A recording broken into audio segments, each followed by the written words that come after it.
So this is the Fong Temple, and it's famous mainly for this. A carpet or a ceiling, depending on where you are, of red lanterns. But it's absolutely incredible. It's so beautiful, and it's right here downtown. It's the best temple I've been to all day.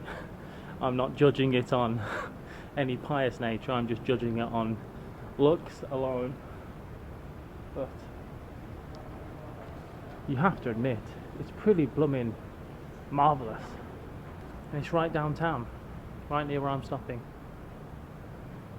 The smell everywhere is just thick with heavy incense, which is being burnt at a bunch of different places. And I wonder if they're burning it in memory of their relatives, because of it's just been two sweeping day and that goes on for 15 days I believe, or maybe they're burning it to honour the deities that are represented here. I'm not quite sure, but it's a beautiful smell and explains why there's quite so many fire hydrants around here. A wooden building and all that, but every inch is just adorned with gilded iconography and beautiful artwork.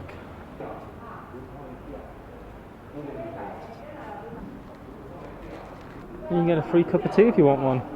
Every room is absolutely exquisite, utterly beautiful.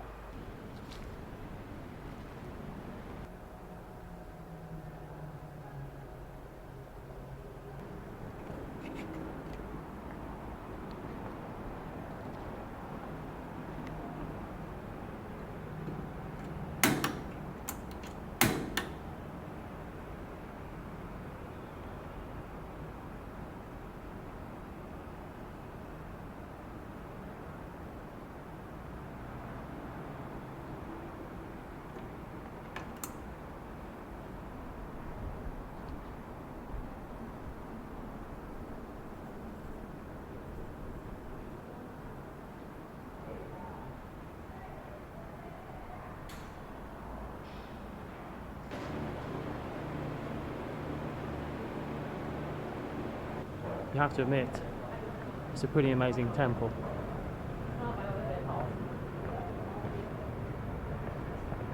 Very happy I got a chance to go there. Absolutely amazing. I feel like doing one of those Instagram versus real life posts. But we're here. Lotus Pond. Let's go and hunt for some temples, eh? I see why it's called Lotus Pond and not Lotus Lake. It's not quite a lake, is it? But we're not come here for the water. We've come here for the history. This is the Temple of Confucius, which looks as though it could be very old, but it's not. It was built in 1976. The original temple came into disrepair apparently during the Japanese colonial times, so they rebuilt this in the style of. Kind of looks like they're still building it, to be honest. Lots of tape up and work being done.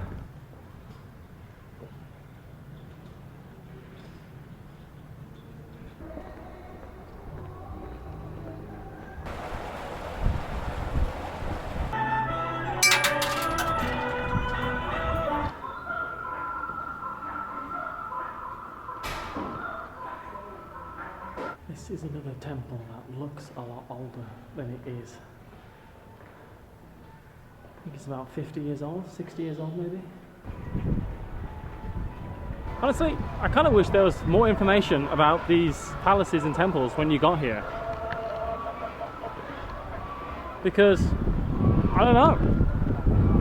If you don't think there's some modifying geese, you're going to have a think about that, let that marinate. I think it's dedicated to the god of the city itself. It's an ancient Chinese warrior of some description, but that's kind of all I can glean from this.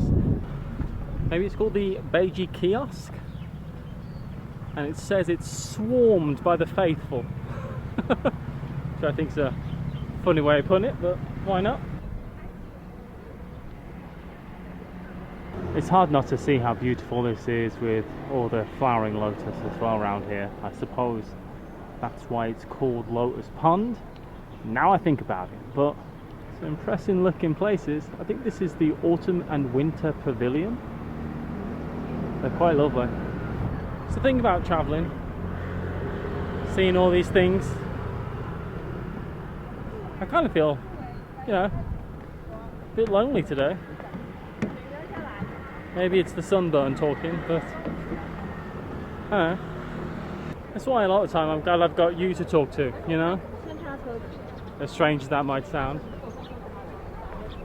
If I think of something funny to say, at least I can say to you. If I see something that's interesting, I can tell you about it. So,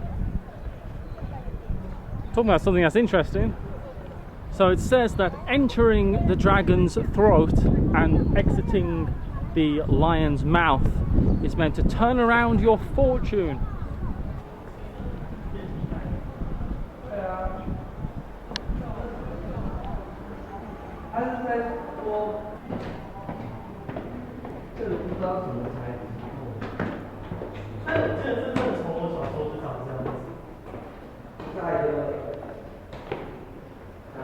This is cool. I imagine what's on the walls there is lots of famous stories from Buddhism and Chinese history, all kind of interwoven together. I can't say I know what many of them are. Just hoping all my luck is turned around, eh?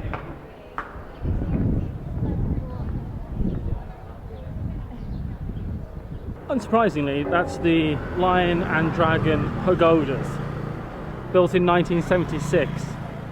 Again, you feel like they could be a little bit older, but they're not. But you also have to realize that the Chinese came here, you know, the nationalists came to Taiwan and had to build all this stuff once they got here. I mean, how long have they been here? 20 years? And they're starting to build things like this?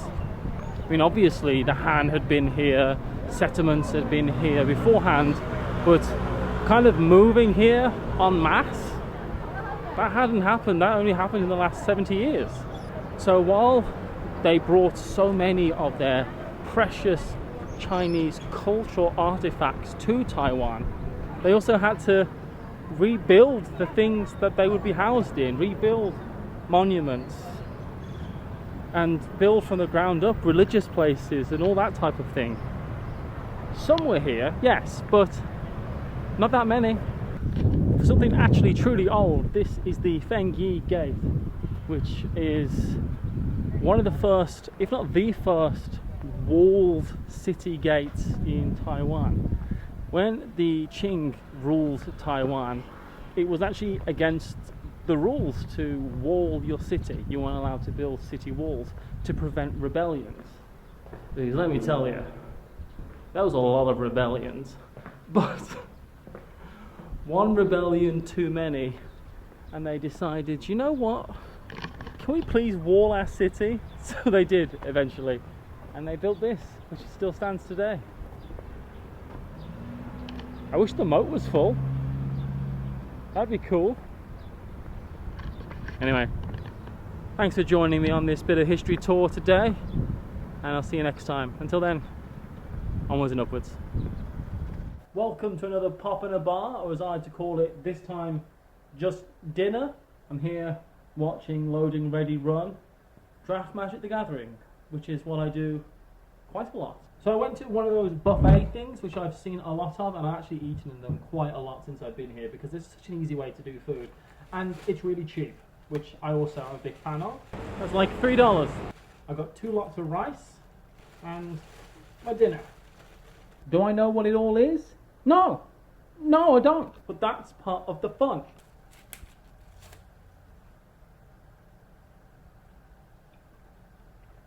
Oh my gosh, yes. So this is like sweet glazed battered chicken. This is, I don't know what this is actually. That's like a roasted chicken with like a black bean sauce, I think. We have some beef, which just kind of tastes like beef. And under here, I think it's a duck breast. To be quite uncultured about this, I think it's chicken actually. And it tastes like what I would describe as Chinese chicken, if that makes sense. It's got that flavour to it. I've not always got lucky with this stuff. There's a couple of times I've eaten a few things that were just not very good. Some things that were like texturally not my favourite thing. Gristle and bone in some of the chicken and that type of stuff. But if you're in Taiwan, these are everywhere. You can always see them. I've been to a few of them that are different quality. I'll be going to this one a couple of times because the quality seems to be really nice. Just great. This whole meal was $3. And this was the most expensive one I got because I got that piece of chicken. I had something the other night and it was like $70 Taiwan, so it was about £1.50. This has been a absolute lifesaver. And to wash that all down with, I bought some plum wine. Now, I've had plum wine before. I had it when I was in China, in a place called Pinglo, which is a small little town outside of Chengdu in Sichuan province. And it was the best thing ever. It's like a sour, it's also wet so I can't open it. It's like a sour, delicious, zingy kind of wine, but it doesn't taste like wine. It's just like, oh my god, it's amazing. I want this to be that. So that's kind of what I'm judging it against. Has a similar smell.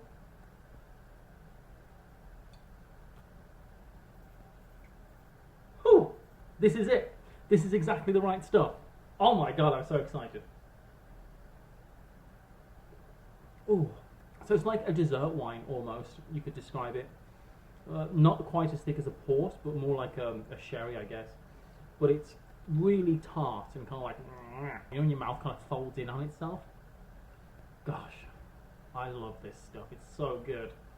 I feel like my last meal in Taiwan, my last evening meal, is a good traditional meal. I really do like to think what I've been eating on the evenings has been proper Taiwanese food, proper traditional food, what everybody eats, because I see everybody eating this, and I've really enjoyed doing that. Anyway, these both get, this plum wine gets about a 9. It's not quite as good as the one I've had before, but it is very nice. And if I went to a takeout, and this is what I ended up with, I'd be very happy, and I'd have paid more. So, this gets a good 8 or 9 as well. Anyway, thanks for joining me from the Popular Bar, and until then, onwards and upwards. My name is Wang. This is Wang. We met. I was eating some food just over there, and we started talking. From New York. We're here in Taiwan. Just met. And did you grow up in Taiwan? Yeah. What was that like? Yeah, I like to stay in Taiwan. Good, yeah? Yeah. Did you have... Whereabouts are you from in Taiwan? You from Taipei? Yeah, I'm from Taipei. From Taipei? Yeah. Do you think there's anywhere in Taiwan that I should absolutely go to? One place. Stay in Taipei. Stay in Taipei, okay. Stay in Taipei. And is there any food that I should eat?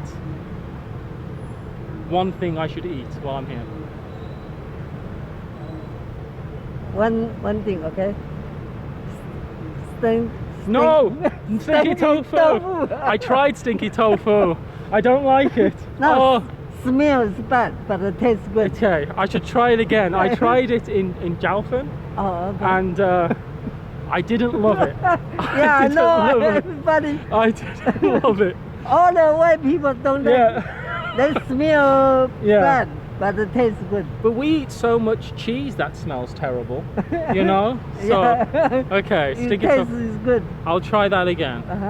And if I stayed in Taiwan, do you think I'd find a girlfriend? Yeah. You do? Yeah, it's easy for you. Okay. It's hard for me. Okay, for you. It's hard for me, easy for you. Okay, well that's good to know. Well, it's nice to meet you. Thank you so much for doing this. Right. Onwards and upwards, everyone. Bye. It's time for a hotel room edition of Pop in a Bar. So, what have we got today? For our pop section, do you like that little flourish? We've got some royal milk tea. As a British person, I love tea. It's a stereotype I'm fine with. And it's been about 6 weeks since I've had a lovely, good cup of tea. So, while this isn't hot, I am hoping it's going to be a lovely cup of tea. It's not going to be, is it? It's going to be awful. Alright. Okay.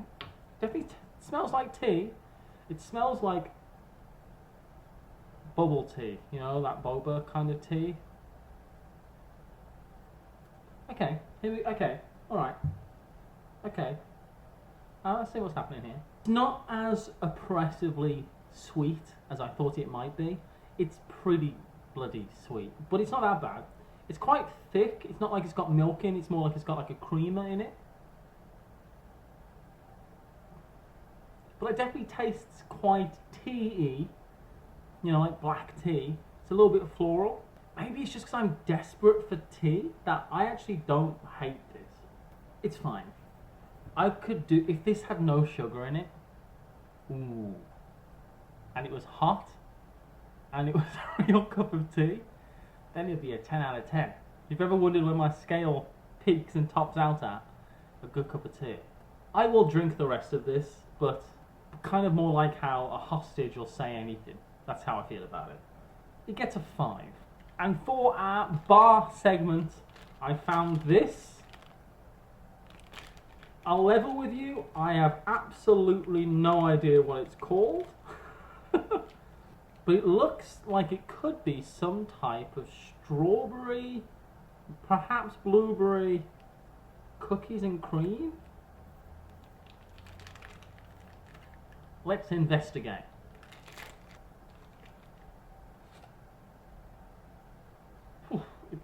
Wow, it smells a bit like a taffy, you know, more than a chocolate bar.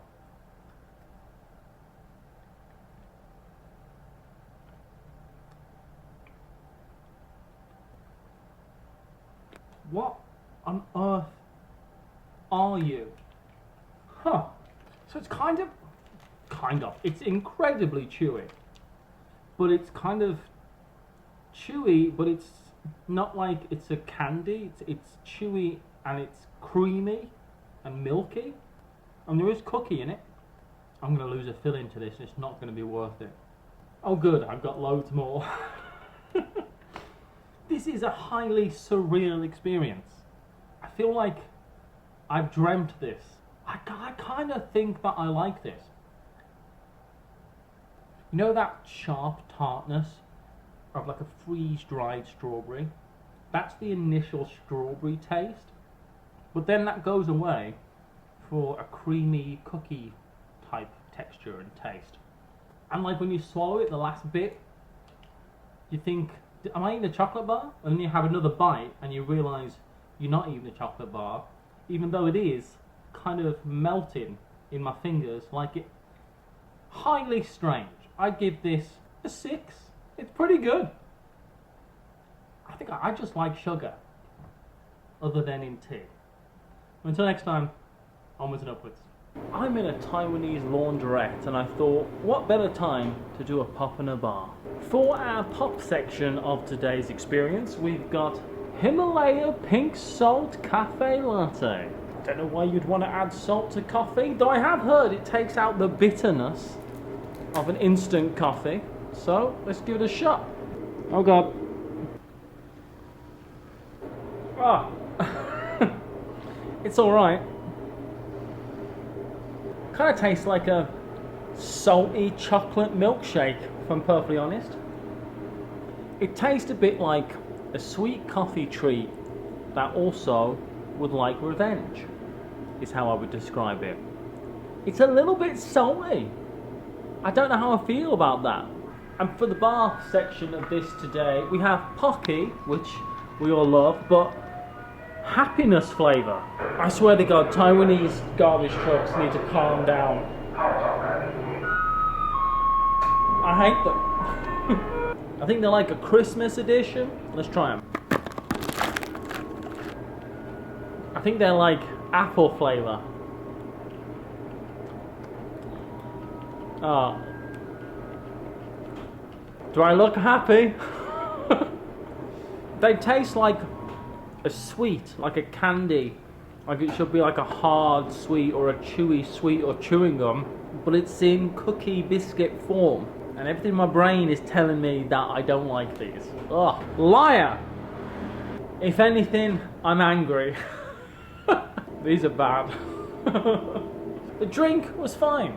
It gets a 6 out of 10. What turns out to be apple flavoured happiness flavour pocky.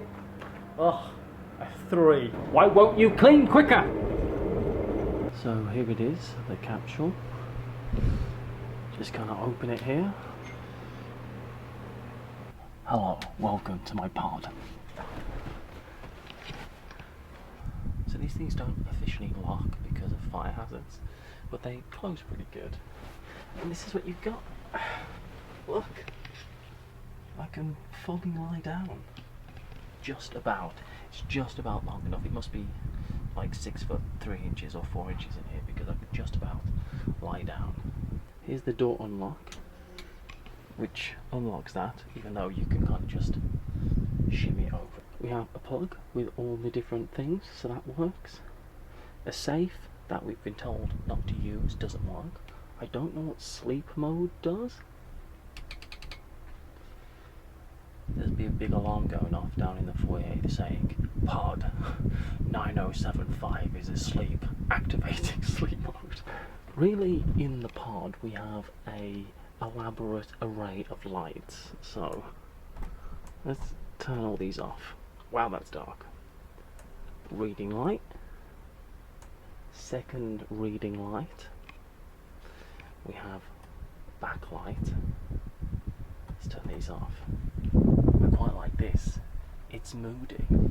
And then the mirror light. This is a headphone jack that goes along with this television screen, and the television is extra and it's going to be in Mandarin, isn't it? So I thought probably no point doing that. We have a rules of being alive. Basically says don't eat in here and don't drink, even though I do have a water bottle because I'm a human. Pillow was fine. Sheet doesn't really stick down to anything, and I will say it was a little bit like sleeping on the ground. It was quiet. I'm being the loudest person in the whole dorm because I'm filming a video, but it was quiet, it was nice. I don't know, I think I wouldn't want to stay in a pod for more than like 2 or 3 days, but this is life now. This is me. I'm a pod capsule person. Well, I got a relatively good night's sleep. I'm here for another night as well. I will say, if I was going to design a capsule hotel pod, which I might, I could do that. I would make the surfaces that are on the side, considering there are very few surfaces here, I'd make them flat. I don't know why they're not flat. I put my glasses on here last night and they were kind of like sliding everywhere. I'm also keeping all my luggage in here with me when I'm in the pod, which it fits. Look, there's loads of space. And this morning, whilst I was getting changed in here, I will say it does involve a lot of what you could describe as shimmying. But I'm a natural.